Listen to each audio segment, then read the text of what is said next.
why this message is being created, why this message was sent in his speech. This message, it's the, what you call the last warning. It is not, it is the last warning. Why I say that it's the last warning? Because your economy is going into a critical shape. And when you find, especially your economy, going into a critical shape, you better know there are lots of people who are going to die of hunger. You're having no shelter, no jobs, unemployment will be so high, inflation will increase like hell, your currency will be not existing. So better think, what are you doing and how you care about your country. If you do. Yes. So I would like to say that, for example, the Nile TV International, it is not a commercial TV channel. And this is one of the good items which any foreigner can recognize the true words of the Egyptians about Egypt very honestly and clear, with no other intentions. Because other channels, and I will say all of them, the private ones, I don't want to mention names, but I don't want to say few of them, all of them. They are money makers. Yes, they are. This is what they do. And they don't care whatever happens to the economy of Egypt. Forget about saying that... Relatively, sir. No. I say if everyone cares about this, I would like to see one action plan from themselves to the country. I see zero. I see nothing. I see people shouting. I also, I'm all the time thinking about their specific guests. Because there are guests whom I don't know how they are just put in front of the camera to analyze the speech of the president. For example, in one of the private channels yesterday, they had a dermatologist to speak about the president's speech. And for example, one or two, but one of them in specific, one of the, I'm not going to mention names of course, one of the previous presidential candidates, whenever he's there, he's all the time saying that we are going to drop, we are going to a chaotic situation, and everything is not going to be the same. Be prepared for a catastrophe to happen. Till the moment, I don't know what the purpose behind hosting such a guest. Can I tell you? If you have an explanation, I will tell you one word. Yeah. Because the person you're talking about, he was on a private jet with me. Okay. Going to another country. I will not mention the name of the country itself. And, in a private jet, you're not allowed to smoke. If you please, sir, this country is an Arab one? It's an Arab one. Okay, I knew it. Go ahead. He said, not to smoke.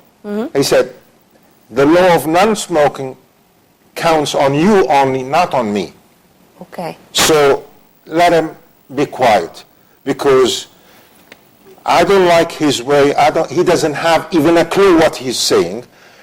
Somebody is really, he have to go to KG1 and understand what his life and what his economy is and what is the political manner should be and what is his country I don't know what's his job till the moment, but let's move to something more important to talk about. Of course, let's go for this. Yeah, this question is to both of you, because when President El-Sisi said that, I felt how much he was suffering. He said that I've taken the blow into my chest.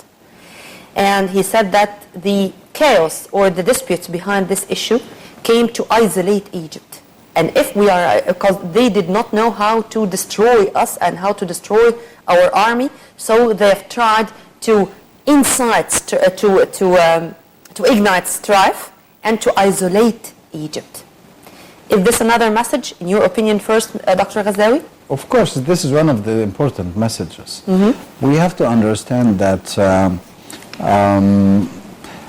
there are some people who might not be satisfied seeing Egypt moving positively forward.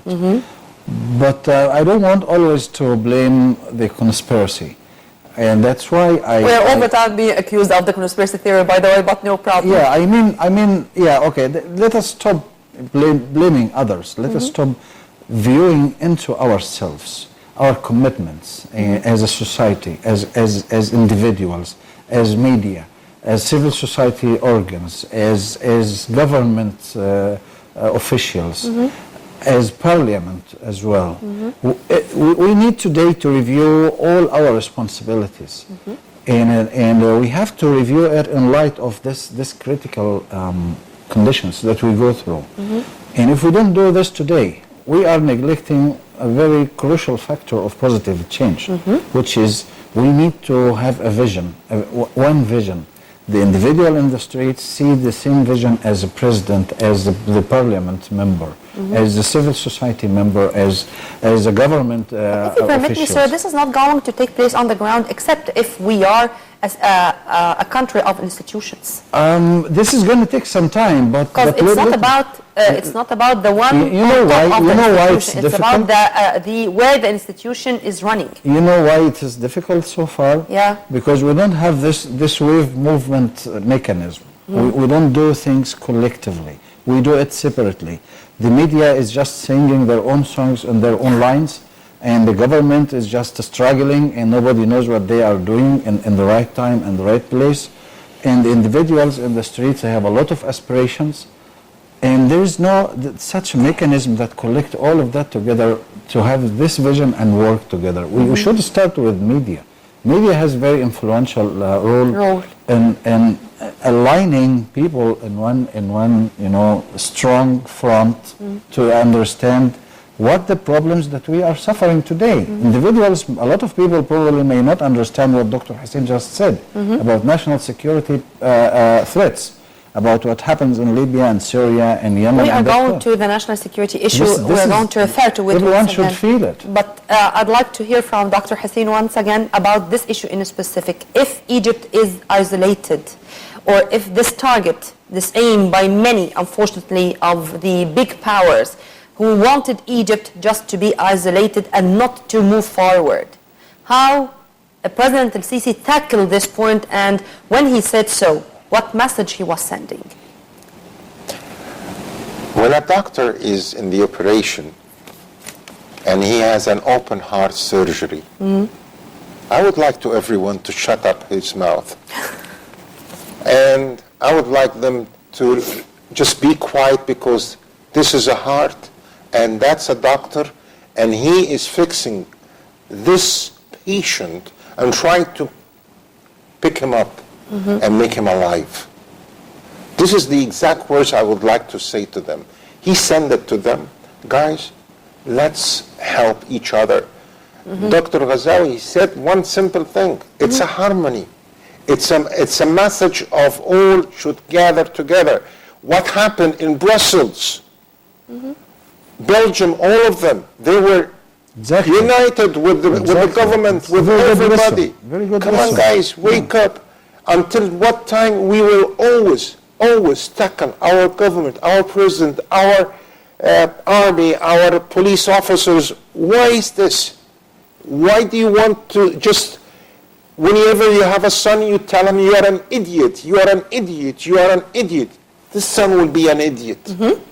So let's stop these bad words. Let's think positive. Positive is the right way, right angle to better future. Better future means you better start working. Start by yourself and working your work in a perfect way, not only a professional manner. This is number one. When you say about the media, I would love to see that the media, I like to see Salwa Higazi again. I would like to see these candidates, which is not, from my point of view, existing. Film production industry, doctor. You mentioned such a name, Dr. Shoreiba. You mentioned such a name, to whom it may concern. This Salwa Hijazi, Dr. Shoreiba talked about, was such a wonderful TV anchor. And she had a lot of programs, even directed to children. She was that much beloved by them. And unfortunately, she died, or she fell martyred, to be accurate. Her pieces fell onto Sinai while she was returning back home on a plane, and this plane exploded. Until the moment, we don't know many things about this accident, but Salwa Hijazi was one of those who fell martyred for the sake of Egypt, by any means. Returning back to the... Again, you forget about something about Salwa Hijazi. Where Salwa Hijazi was making her broadcasting? It's from the Egyptian TV. The Egyptian TV. Come on. But this was So 40 years ago, so there were no private channels. This is why I say the Egyptian TV has a very good candidates and they can do the job. I've just wanted people to know who was Salwa Hijazi, because you've mentioned such a dear name. It was in February 1973 when she died, but till the moment we still remember her because she was one of the pioneers of Egyptian TV in general. Yeah. Back to the national security issue, because if you want to say something, it's please okay. elaborate.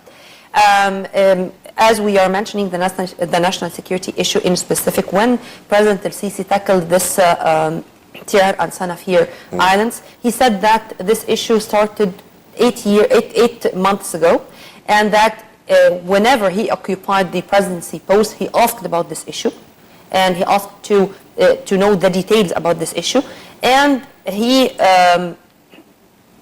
said that everything was related to what happened 26 years ago in 1990, and according to the UN Charter, and we were following step by step the procedures, and with the documents, with history, with the international maps, with everything. So it was a national security issue, and what we have done is the right thing, but not only on his own.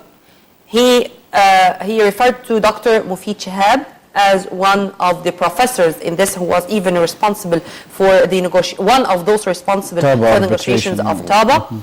He met with, I think, every and each one alive regarding this, in addition, of course, to the international maps.